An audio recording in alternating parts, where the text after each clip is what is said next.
trouve que l'amour n'a pas d'âge. Dans mon film, c'est deux personnes qui se rencontrent, qui se plaisent et qui ne se sont pas posé la question de l'âge. D'ailleurs, au début, lui est un petit peu gêné parce qu'il n'ose pas. Il dit on ne doit pas manquer de respect à une femme comme vous, etc. Puis finalement, il se lâche parce qu'il la désire. Mais plus de choc à pic!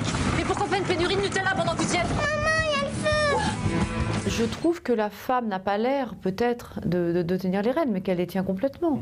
C'est toujours elle qui décide. Quand il y a une séparation, c'est l'initiative, c'est toujours l'initiative de la femme. Quand il y a une conversation à propos d'une crise, c'est toujours la femme. À tâche égale, l'homme sera mieux payé, l'homme est moins jugé.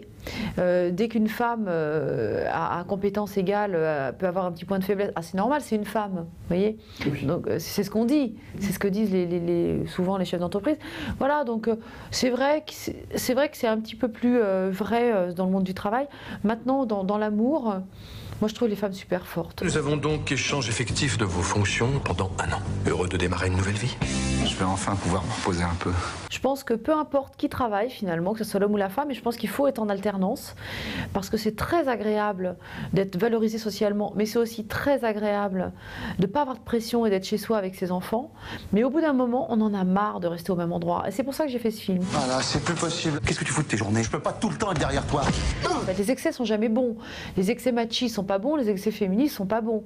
Donc trop de liberté, trop vouloir, enfin trop de liberté ça veut rien dire, mais vouloir absolument tout décider, la liberté est un abîme. Au bout d'un moment on ne sait plus, on s'y perd. À travers les crises et les conflits, on apprend à mieux se connaître. Et une des dernières phrases de mon film c'est on a bien failli tout foutre en l'air, c'est Sophie Marceau qui dit ça, mais il fallait ça pour mieux se connaître, elle dit. Et quand elle dit pour mieux se connaître, elle dit je veux dire se connaître vraiment. Je bosse comme une malade pour faire des choses que personne ne voit. Et moi, tu crois que ça m'amuse de pas voir grandir les enfants? Ils ont fait tout un parcours, toute une aventure. C'est comme Christophe Colomb, il cherchait l'Inde, il a trouvé l'Amérique.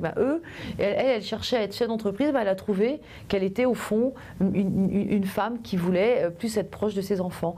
Et elle a gagné en maturité et en regard sur le monde. Voilà, et c'est ça l'amour, c'est gagner sur le regard sur l'autre. Et les enfants? Si on leur explique, ils comprennent. Alors? Moi, je préfère que vous divorcez. Hein.